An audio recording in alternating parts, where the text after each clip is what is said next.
Bonjour les amis, on va beaucoup parler des insoumis cette semaine, d'abord pour la rigolade, les femmes qui vont servir de porte-parole jusqu'au 8 mars, le 7 mars, un meeting insoumis avec seulement des femmes comme Chiappa, bon ça c'est le folklore. Les choses plus sérieuses, ils ont un député qui a pris un coup de matraque à Bordeaux, normalement je devrais être solidaire, je devrais être triste.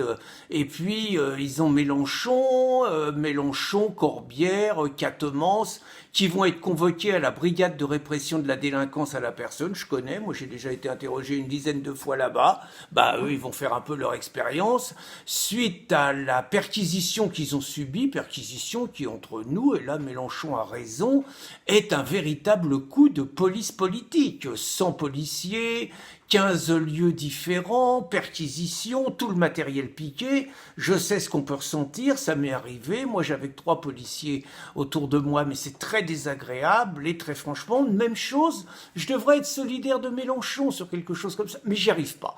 J'arrive pas à être solidaire de son député, j'arrive pas à être solidaire de Mélenchon.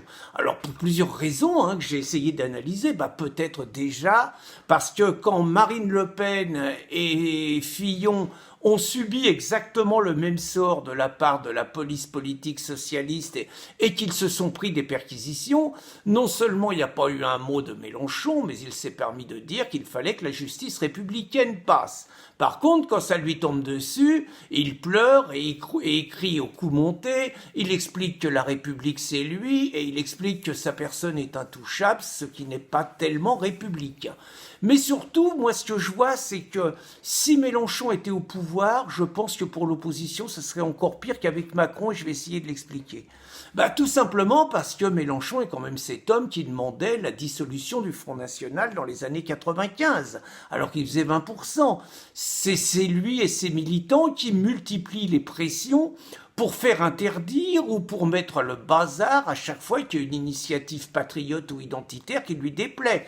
J'en conclus donc que si Mélenchon était au pouvoir, je ne suis pas certain que ces initiatives seraient légales. Et je vais même aller plus loin, je ne suis pas certain que ces organisations seraient encore autorisées. Mélenchon, c'est quand même celui qui a mis sur pied la commission parlementaire pour soi-disant contre les violences d'extrême droite, avec évidemment comme objectif des sanctions, voire des dissolutions, alors que chacun sait que les violences dans ce pays viennent des racailles islamisées et viennent des milices d'extrême gauche. Et puis Mélenchon, c'est quand même celui qui a fait virer Zemmour de LCI en montant une sordide cabale contre lui. Alors on va me dire, il n'y a pas que Mélenchon. Oui, il y a Corbière. Corbière, c'est pas mieux, Moi, j'ai aussi de la mémoire. Je me rappelle que Corbière, quand on a fait nos assises internationales contre l'islamisation de nos pays, il a demandé à Delanoë et au préfet de Paris de faire interdire cette initiative. J'en conclus donc que si Corbière était au pouvoir, ministre de l'Intérieur à la place de Castaner, je pense qu'il serait interdit en France de faire toute initiative qui dénonce l'islamisation de nos pays. Je n'oublie pas que Corbière, c'est également ce garçon qui, avec Christine Tazin, nous a fait interdire d'un salon littéraire, du Mnaïbrit, à Paris, mairie du 16e, sous le prétexte que nous reproduisions l'ensemble des discours des assises internationales contre l'islamisation de nos pays. J'en conclus donc que si Corbière était au pouvoir, comme aux heures les plus noires de notre histoire, nous n'aurions pas le droit de diffuser les livres que nous diffusons et peut-être les ferait-il brûler. Alors, il n'y a pas que Mélenchon, il n'y a pas que Corbière, c'est vrai, il y a Muriel Réciguier.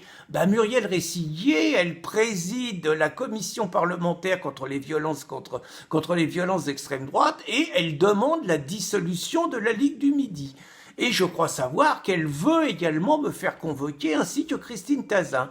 Je suis obligé de m'interroger et j'ignore si dans l'esprit de ces gens-là, ils ne rêvent pas de la fermeture du site Riposte Laïque et du site Résistance Républicaine et de tout ce qu'ils appellent la fachosphère et ce que nous appelons, nous, la réinfosphère.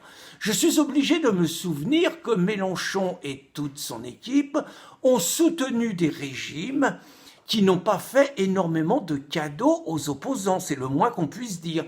Et quand aujourd'hui Mélenchon se plaint de subir une répression d'opposants politiques. Je suis obligé de remarquer qu'il vaut mieux être un opposant politique qui s'appelle Mélenchon en France que ceux qui s'opposaient à Fidel Castro, ceux qui s'opposaient au régime chinois ou que ceux qui s'opposaient au régime du Venezuela, qu'à des moments de sa vie, il a soutenu bec et ongle. Donc je n'ai pas d'illusion, je suis certain qu'avec Macron, avec toutes les lois liberticides qu'il se prépare à mettre en place avec l'accord et l'appui de Mélenchon, nous filons vers une dictature, nous filons vers une répression de plus en plus forte de la liberté d'expression et des réseaux sociaux. Je ne doute pas que nous allons rentrer dans une période sombre, dans une période grise. Mais je ne peux pas m'empêcher de penser qu'avec Mélenchon, ça serait exactement la même répression, mais en pire. Donc, pas une larme pour ce qui arrive aux insoumis. Bonne journée, les amis.